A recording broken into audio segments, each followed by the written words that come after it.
Hello, in this video I'm gonna show you how we can open the SIM slot on Motorola Edge 50 Pro. Before we start, you need to prepare the pin ejector that looks like this, and it should be included within the box of the device. You should be able to find it in the box. Once you have it, you need to rotate your device and take a look at the bottom. Over here, let me actually show like so. Over here you will find the SIM slot. It is located at the bottom, and you need to put in the pin inside this black little hole. So let's go over here and then push it for a bit. Let me try one more time. There we go. Now, as you can see, it is taken out, and you need to use your finger in order to fully take it out, like so.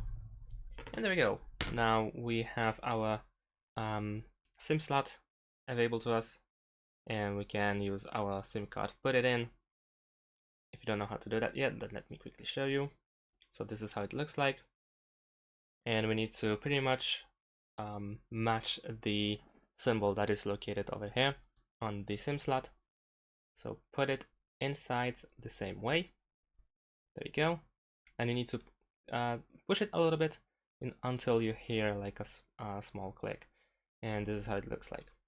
Then we need to put it back on, put it inside, and there we go. And that's it. Thanks for watching. Leave a like and subscribe to my channel, and see you in my next videos. Bye.